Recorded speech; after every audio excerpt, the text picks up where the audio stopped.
বাংলাদেশের রাজনীতিতে নতুন অধ্যায়ের সূচনা হতে যাচ্ছে। ত্রয়োদশ জাতীয় সংসদের প্রথম অধিবেশন ঘিরে রাজধানীর জাতীয় সংসদ ভবনে শুরু হয়েছে ক্ষমতাসীন বিএনপির সংসদীয় দলের গুরুত্বপূর্ণ বৈঠক।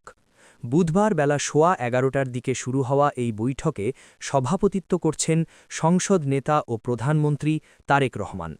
বৈঠকে নতুন সংসদের স্পিকার ও ডেপুটি স্পিকার নির্বাচন সহ প্রথম অধিবেশনের বিভিন্ন গুরুত্বপূর্ণ বিষয় নিয়ে আলোচনা চলছে।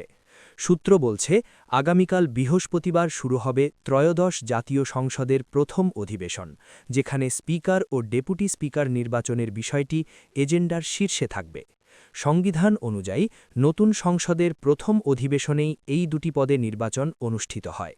জানা গেছে, স্পিকার পদে বিএনপির অভিজ্ঞ ও গ্রহণযোগ্য নেতাদের মধ্য থেকেই একজনকে বেছে নেওয়ার আলোচনা চলছে।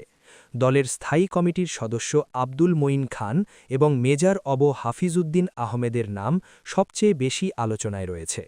দলীয় সূত্র বলছে, সংসদ পরিচালনায় অভিজ্ঞতা, রাজনৈতিক গ্রহণযোগ্যতা এবং নিরপেক্ষতার বিষয়টি মাথায় রেখেই চূড়ান্ত সিদ্ধান্ত নেওয়া হবে। এদিকে একটি চমকপ্রদ রাজনৈতিক প্রস্তাবও আলোচনায় এসেছে। ডেপুটি স্পিকারের পদটি বিরোধী দল জামায়াতে ইসলামীকে দেওয়ার প্রস্তাব দিয়েছে বিএনপি।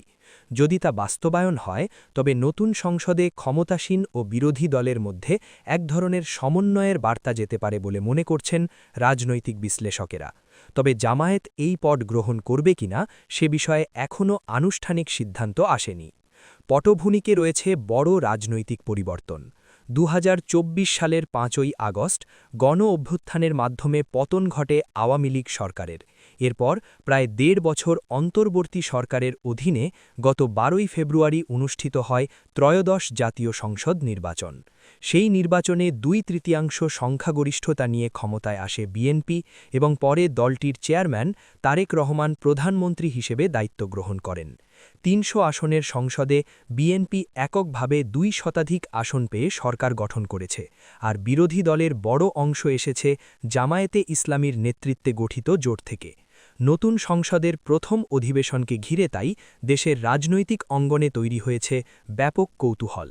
রাজনৈতিক বিশ্লেষকদের মতে, এই অধিবেশনেই নির্ধারিত হবে নতুন সরকারের আইন প্রণয়ন কার্যক্রমের দিকনির্দেশনা এবং সংসদের কার্যক্রম কতটা কার্যকর হবে তার ভিত্তি।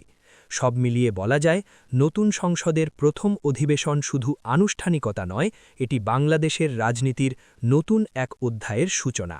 এখন সবার নজর আগামীকালের অধিবেশনের দিকে। কার হাতে উঠবে স্পিকারের হাতুড়ি এবং কিভাবে শুরু হবে নতুন সংসদের যাত্রা।